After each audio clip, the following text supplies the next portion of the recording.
Hi, I'm James Shillinglaw, and I'm here with Geoffrey Weill, who's the founder and president of Weill, a travel public relations and marketing firm.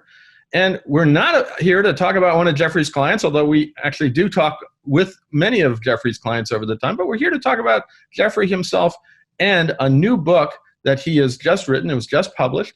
It's called All Abroad, Not All Abroad. It's subtitled A Memoir of Travel and Obsession. And we're going to find out about that book and why he wrote it. And it is a marvelous book, I got to tell you. It's very well written and and it is very much about travel. So we're going to end this and encourage you to go out and buy it. In any event, you're going to hear about all that and more from Geoffrey himself on Insider Travel Report.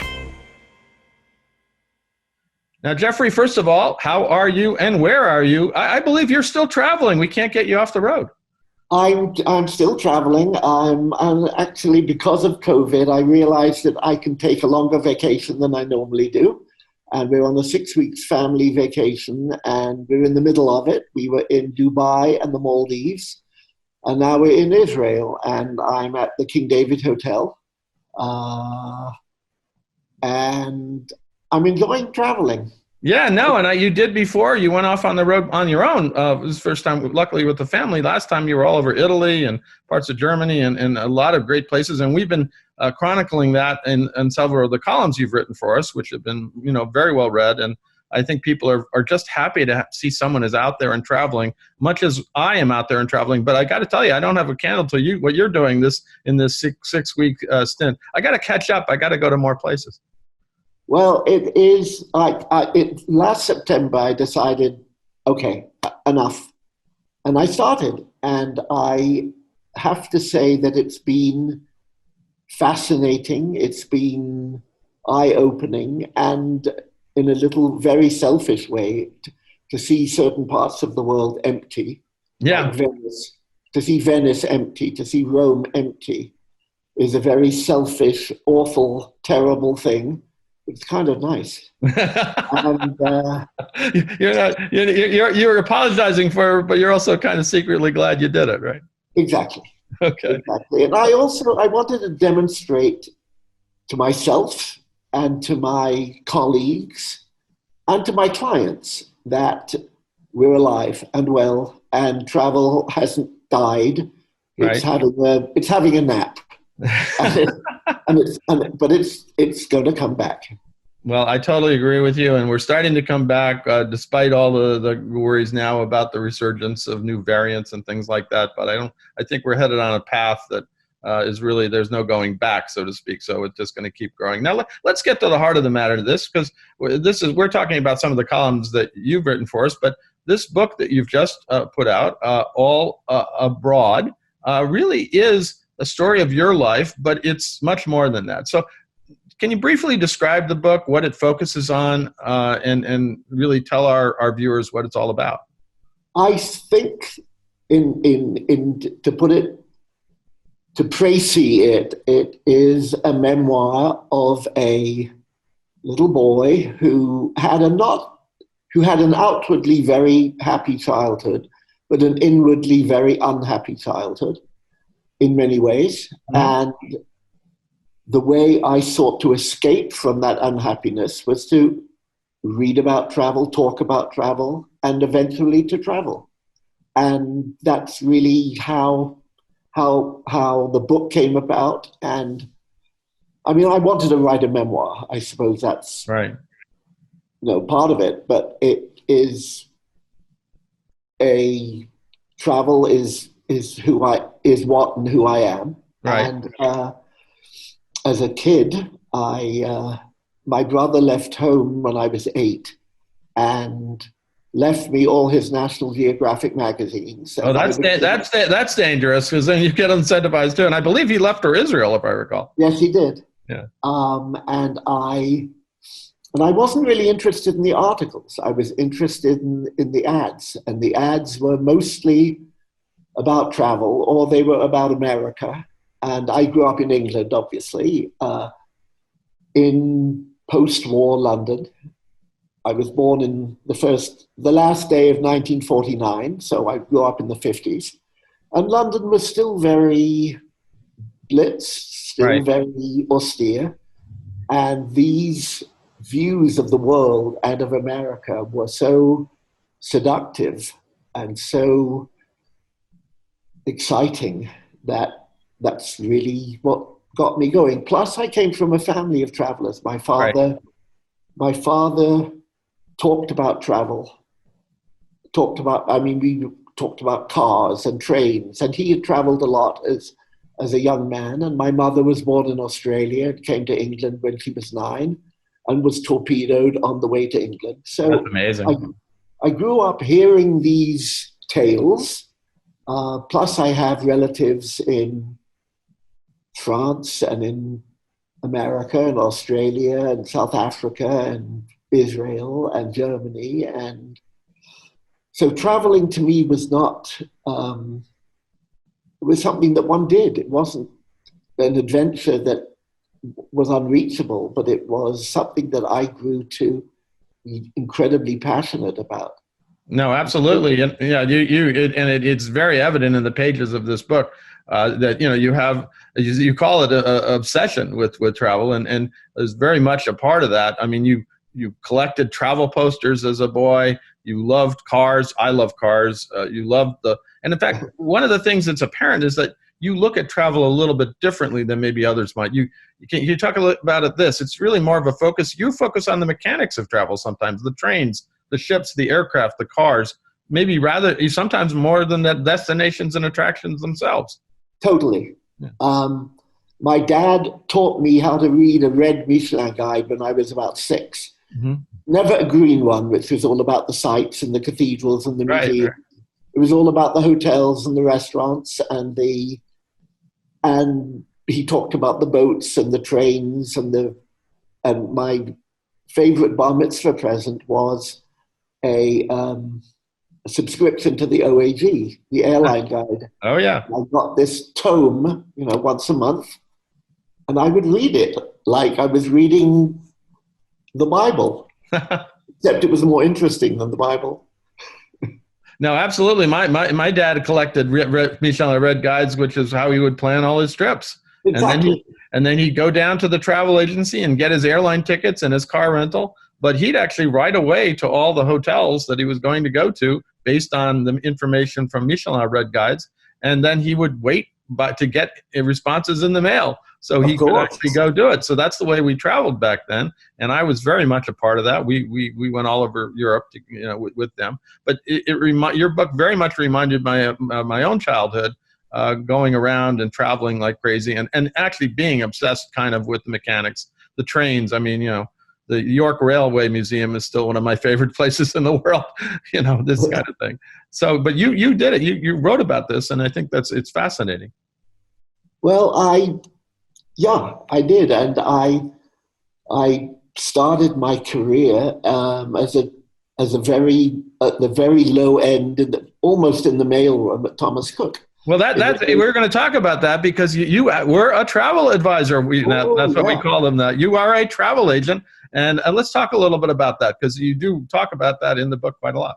I mean, I started in London in a wholesale department, putting together tours for people who were taking their cars to Europe. But eventually, I wrangled my way to being transferred from London to New York, mm-hmm. which was a whole adventure in itself. And I was, in those days, Thomas Cook had its main office on Fifth Avenue and 48th Street. And it was this very grand place to which people came to book their trips. People just walked off the street to book a world cruise. It's unheard of nowadays, but people just, Thomas Cook was the name. It was the name you trusted. And we were the purveyors of that trust. And it was quite exciting.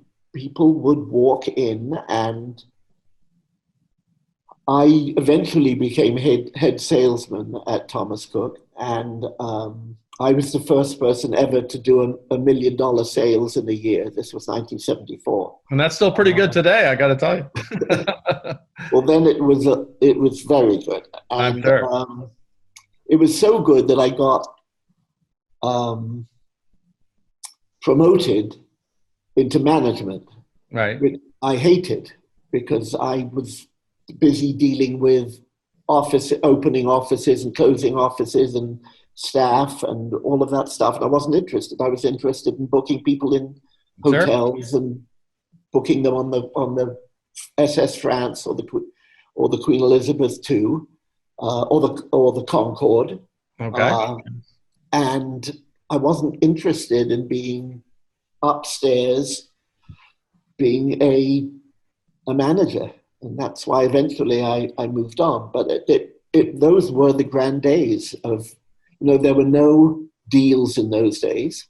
All the airline fares were the same. Sure. Um, all the there were no discounts. Certainly at Thomas Cook, there were no discounts, and you just booked people on the best planes and the best hotels and the best ships, and it was fun.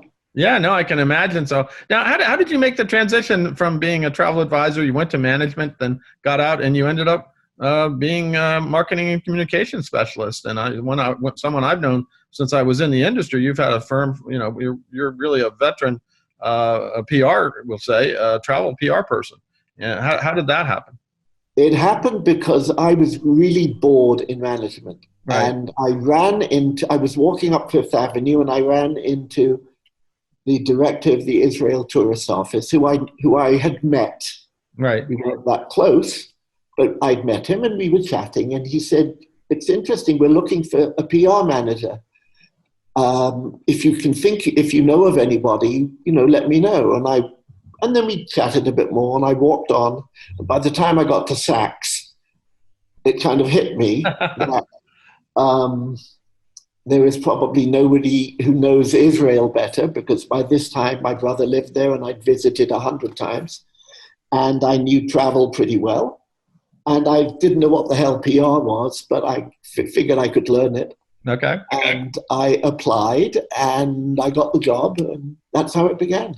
And then you end up eventually leaving and forming your own firm and representing a lot of other people in the travel Exactly. industry, not just Israel. I mean, Absolutely. To be fair, the Israelis came to me and said, "We can't afford you as an employee, but we could have, if you start your own firm, we can afford you. Okay. But don't make a mistake. Don't rely on one client." And I went out and got others, and that's how it built. No, and in fact, you've gotten lots of hotels. I know you're visiting a lot of your clients now and going out all around because you have a very nice stable of very upscale clients with hotels and destinations and things like that. And I first knew you by the association with Israel, and I think I took some of your trips that you organized for press, and they were Right. marvelous. It really introduced me to the country, and I was in Israel, I don't know, 6 times over about a decade. So that was a great way to get introduced to it. Now let's talk a little bit about some of your give us a couple of your favorite stories from the book, especially those defining moments when you talk about how as a child travel basically became the focus of your life. Well, when I was 6, we went on a car trip to Europe. And incredibly, I remember it as if it were not yesterday, but I remember details of it because of this obsession that I had developed, that a normal 6-year-old, I mean, I have 3 kids and they've all been 6. And I know they don't have the memories of traveling that I did. Right. Not because they haven't been anywhere, but because it wasn't so central to their being. But I know exactly where we stayed and which hotels. At the age of 6, we stayed at a succession of hotels on our way to Lake Como. So that was clearly a very defining moment. And you talk about the detail and you have you really must read the book because you have an incredible eye for detail and the descriptions that you have of places and that you went to, how you got there, and it's really fascinating. And then how you relate that to all your real obsession with travel, which is quite clear from the book. But I remember that passage when you were talking about that trip and the traveling to Paris and then Como, and it's just marvelous. And it brought back memories for me because I had some similar experiences when I was not 6, but probably I did travel when I was 6 or 7, but my defining was probably 12 when I really remember things, and like coming back on the SS France, things like that. Right. Well, that you would remember. Yeah, it's great, and it's wonderful memories, and maybe, just maybe, it's why I do what I do today. Who knows? As you do. I think it could have a lot to do with it. I think so. But talk about some another passage in the book that really evokes that. Well, on that trip, Okay. We were on Lake Como, and we were taken to a villa where somebody I'd never heard of at the age of 6, called Benito Mussolini, spent his last night with his mistress. And we were taken up to his bedroom. And this is 1956. I mean, this was 11 years afterwards. It wasn't, ancient history. Sure. And this elderly ancient woman took us upstairs to his bedroom and opened a trunk and removed a hand towel that had his handprints on it. And she treated it like it was the Shroud of Turin and showed it to us. And it had tears in her eyes. And then she took us down to the gate where he and his mistress were shot. So that went right into my mind. I also on that trip, we went to the village in Germany where my grandfather grew up. Right. He came to London in 1899, but his family remained in Germany into the 30s. And the synagogue in this little town was still the wreck that it had been turned into on Crystal Night. Right. In 1938. And I remember that, and I remember visiting my grandmother's grave, which was in the little village next door. I remember crossing the Atlantic on the old Queen Elizabeth. The first one, right? The first one. And my dad, who was interested in the mechanics of travel, wasn't interested in too much in the details. All he cared about was that we had a private bathroom. That is true. They didn't always have those, even then. Well, yeah, he couldn't care less where the cabin was, what it was, as long as it had a private bathroom. And it turned out that in those days there was first class, there was cabin class, and there was tourist class. Right. And we were in tourist class. And my aunt in America, whom we had visited, was shocked and horrified that we would be returning in tourist class, which turned out to be pretty crappy, actually. But our cabin was a cabin class cabin. So got it. With a bathroom. Right, with a bathroom. Yeah. But all of the fancy clothes that my parents had packed were not needed. I see. Well, people see the movie The Titanic, and they forget that there were classes on these ships. And the first ship I went on, which was the SS France, had 3 classes: the first class and second class, and they didn't call it steerage. I think they actually called it third class. And we were lucky enough because our trip was sponsored by my dad's company to be in first class. And so I never knew anything worse. It's like I was spoiled from the beginning, and as much caviar as you want, fine. They just spooned it out. That was a different era, right? It was, and I hate the word spoiled, because to me something can never be unspoiled once it's spoiled. So got it. I never use that word, but you were certainly indulged. This is true. Now, in your view, how has travel changed over the course of your career? What are some of the major inflection points when the industry sort of hit a major change? And well, I think I hit upon one earlier, in that price is a factor that it never was. Right. In that, if you wanted to fly to Europe, there was first class or economy, and that was it. The idea that different airlines would have different fares, or there would be EasyJet or Ryanair or Spirit Airlines or JetBlue, had not been thought of. I think that it has become very homogenized in some ways, particularly with the development of the Starwoods and now Marriott, which Right. kind of almost owns everything. Although I will say, I just stayed at the Ritz-Carlton in Dubai with my family, and we don't represent them, so I'm not trying to push anybody. It was really splendid, and it didn't feel like I was in a chain hotel. It felt like I was in a really good hotel. I think it's certainly, obviously, the cruise business has gone through the roof. Absolutely. Totally changed. When I started selling travel at Thomas Cook in the 70s, people would take these European tours that were, 8 countries in 2 weeks. And that's kind of been replaced by the cruise, in a way, that you can visit 8 ports and not even have to unpack. And so the tour business is very different than it was. Right.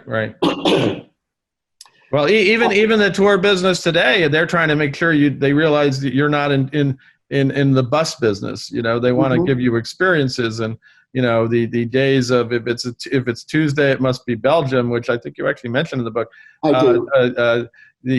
Which I barely remember the movie except when I see it repeats on Turner Classic or something. But it wasn't a very good movie, and for some reason, but it really did portray a real phenomenon that was how Americans traveled. That was right. And we don't travel that way anymore. No, and in fact, it's been the bane of the tour industry ever since. As I remember talking to USTOA's old president, Bob Whitley, who was like, we have to destroy that perception that was so strong that it was just, a destination a day and get on the bus and just moving on. And those tours still exist, but they really have tried to focus more on the experiential. And that actually has been a major change in travel too. I mean, it was always there, but we didn't really say, well, you have to experience, what is it? It's not even called experiential now. It's called transformational, right? It's we have to be transformed by travel, right? Exactly. And I developed a realization when I was at that counter at Thomas Cook. We now call it a bucket list, but in those days, that expression didn't exist. But I realized that people did have this list up in their brain, or sometimes even written down, of the places they wanted to have been to. They didn't particularly want to go to them, and they didn't really want to. They wanted to have been, right? To get it off the list, and actually, I suppose that still exists in a way. But I realized how central that was to the way people looked upon where they were going to go next. No, absolutely. And that still exists. Yeah, I mean, I think what's happened though is that there is the bucket list, but there's also the bragging rights, the experiential. I've done something that nobody else has done, or very few people has done, and I think that's emerged. Again, it was always there, but it's just now kind of the main focus. It's not just a bucket list, and although I personally have bucket lists of destinations I want to go to that, believe it or not, I still haven't gone to. But I do too. Yeah, and everybody thinks we've been everywhere since we're in the industry, but there are always a few that and surprise you. And then of course you always get those people saying, "Well, what's your favorite this?" And you're like, tell me at the moment. It's really the moment. It's the moment of what's my favorite island? Well, I can name a few. What's my favorite city? I can name a few. And what's my favorite hotel? It's just tough to do that. Very hard. And as like I said, I once told a good buddy of mine, you know him too, James Ruja, who wrote with me back in the day, is that we need to have an old age home for travel writers, travel journalists, travel PR people, because nobody can stand our stories after a while, right? Right. Well, but here you've written the story. This is the whole thing. You have this story, and it's an amazing book. Actually, that goes. What do you want people to get out of this book? What should be the takeaway? The takeaway should be, listen, I'm not exactly sure what the takeaway is, but it certainly is a a story about how travel has developed and changed, and a personal story of how it changed me and made me who I am, I suppose. And I reflect a lot in the book about history, about how travel. One of the points I make in the book is how we look back on the 30s, for instance, the 1930s, of the glamorous golden age of travel, with these beautiful posters of trains and ships. But when you think of the reality, the 30s were really terrible. It was the Spanish Civil War. It was the rise of Hitler. Correct. It was the rise of Mussolini, right? It was refugees trying to find a place that would take them. And yet we look back on it as this era of glory and glamour and wonder, which if you were a moneyed American or a moneyed British person, it was. But if you were a Jew in Germany or a poor person in Poland or a worker in Scotland, it was pretty terrible. Right. And yet we look back on it as being so glorious. And the big change after the war, after the Second World War, was that travel became available to eventually the masses. Right. With all the good things that has brought, and all the, if you're a travel snob like I kind of am, and like you probably are, some of the bad things. But that's right. Travel has, and then of course something happened in Wuhan, and we're in a little era when travel has changed monumentally. But yeah, this is in my lifetime. It's the biggest effect on travel, certainly for my business. Certainly. It's just for all the travel businesses, and it is different. Although thankfully we're emerging. But I wanted to go back to something you said that how we idealize travel, and you were talking about the ads you would see in American publications and ads for. You see these amazing things that people are traveling, and in travel posters too, which you were a collector of, I believe. Right. And so this is the idealized version of travel that you're talking about in the book, and really kind of what spurred you on to go explore yourself, right? Exactly. Yeah. Totally. And I, as a kid, as a teenager, I went to a very fancy public school, which is a private school in England. But it was a day school. It wasn't a boarding school. And Wednesday afternoons were free. And I would take the tube to Piccadilly Circus, and I would go from one tourist office and one airline office to collect posters. And I would put them up in my room and collect them. And now I'm a collector of, I wish I'd kept most of them. Of course I didn't. And that's the whole point of why collecting travel posters is so fascinating, because they weren't made to be kept. They weren't made to be framed and halogen lit. They were meant to be, smeared onto a wall or onto a billboard or a railway station column. And that's why so few of them survived, and why those that did are valuable and beautiful. No, and I indeed, I have a few of myself. I have the one you actually have illustrations of some of these posters in the book, and I hit the one with the Normandy, which is which has been imitated many times since by some other cruise lines, but it really is it's so colorful. And I did for a while when I actually had an office. I've been working remotely forever. So what's an office? What's an office? It's right here. It's right here. It's behind you, and it's right where you are. It's as I tell people around the world, I said, this is my office for today. And they all like, oh, wow, that's great. I said, I don't have that. But when I did have an office, I decorated with old travel posters. So, and that was back in the late 90s or early 2000s. And one of those was the Normandy. And I still have it somewhere in my bedroom here. But it's really, it's idealization of travel. But I think that's good, because it really gets us thinking about these incredible places that we want to go to. Exactly. And get us thinking about the bucket list. Now, I was, as I mentioned earlier, extremely impressed by the quality of your writing, which didn't come as a surprise. And I've seen your writing. I've edited your writing.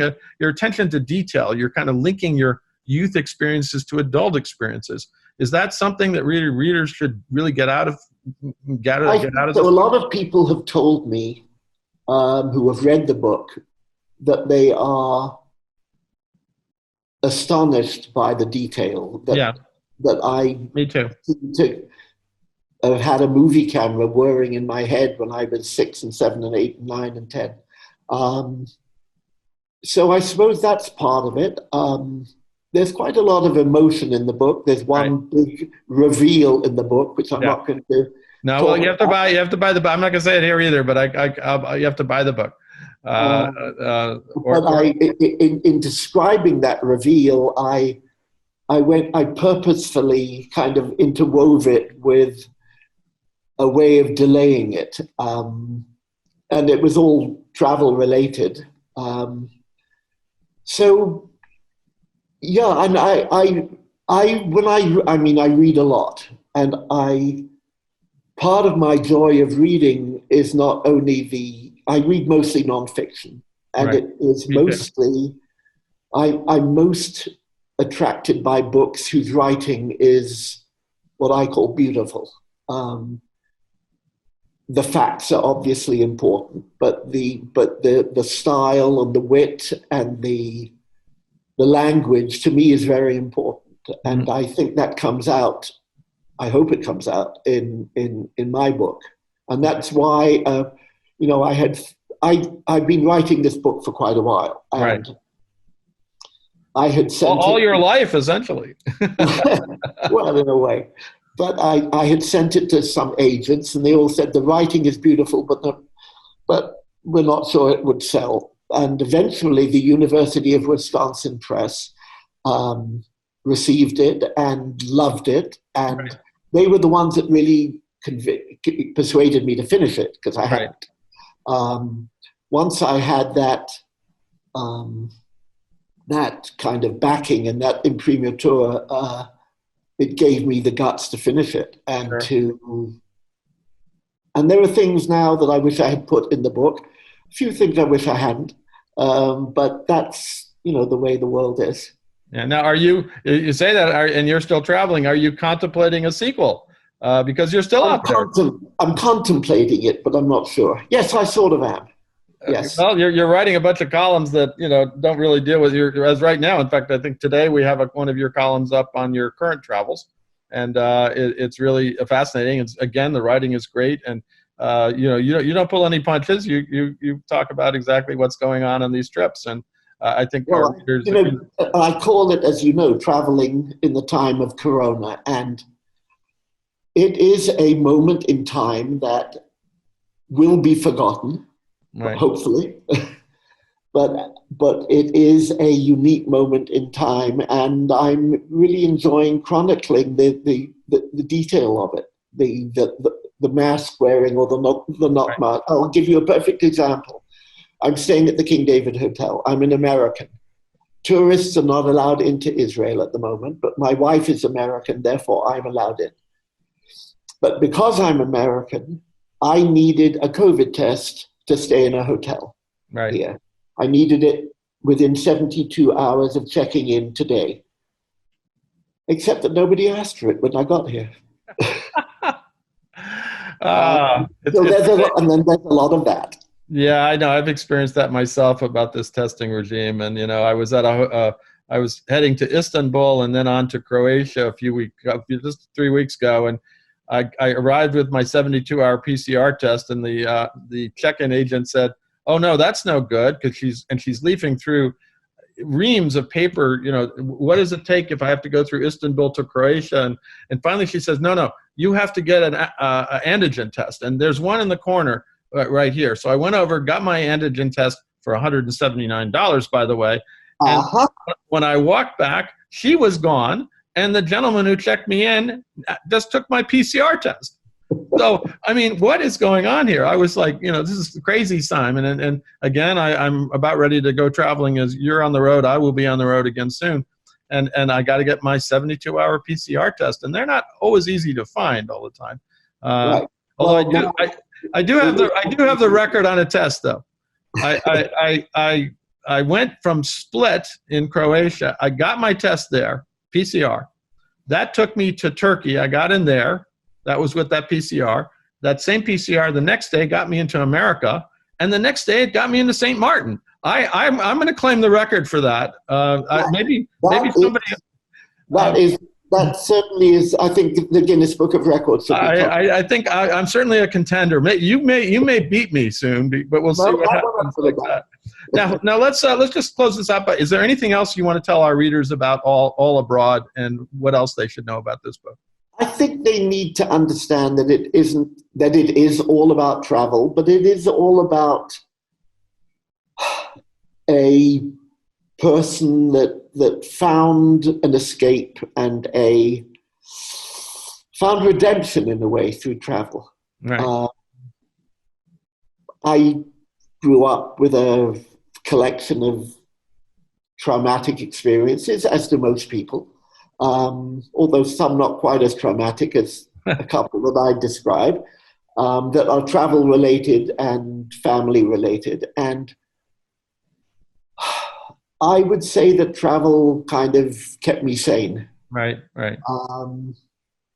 And that's why back in 2020, traveling was so important. And in fact, the book ends in February 2020 when I'm on a trip to Switzerland, and we were just beginning we were beginning to wash our hands all the time. We weren't yet up to masks, but we knew something was amiss. And interestingly, I was in St. Moritz on that trip, and I had considered taking a day trip to northern Italy, to Lake Como and to Milan, and interestingly to Bergamo, which turned out to be to be COVID-19 central. Yeah, the point zero, the point zero there, absolutely. The worst. And luckily, or not luckily, I don't know, I didn't go and I didn't get COVID. And as yet, I still haven't had it, but unlike you, who did. It's not fun, I'll tell you that much. It's not fun, as I see and know and have learned. But I do know that COVID has not stopped me traveling, and it won't. But I think the book just is it talks about the glory of what travel can be, and it takes away. I mention in the book something I learned at Thomas Cook, that photography and group travel was invented at the same time, and they both would have been invented without the other, but each other encouraged the other. In other words, people went on tours and they took photographs. Right. The French word for remember is souvenir, and we do travel so much to look back on it, and the 5 minutes we spend outside Notre Dame doesn't have nearly as much impact on us as the years of looking back at the photograph of you outside Notre Dame. And so learning what travel can be as it happens, but also how it can be part of your memory is, to me, what is so fabulous about it. No, absolutely. Well, how can our viewers, here's the key, purchase the book? I assume it's on Amazon. It's on Amazon, it's at Barnes & Noble, it's out there. Yeah, and so when are you going to sell the movie rights?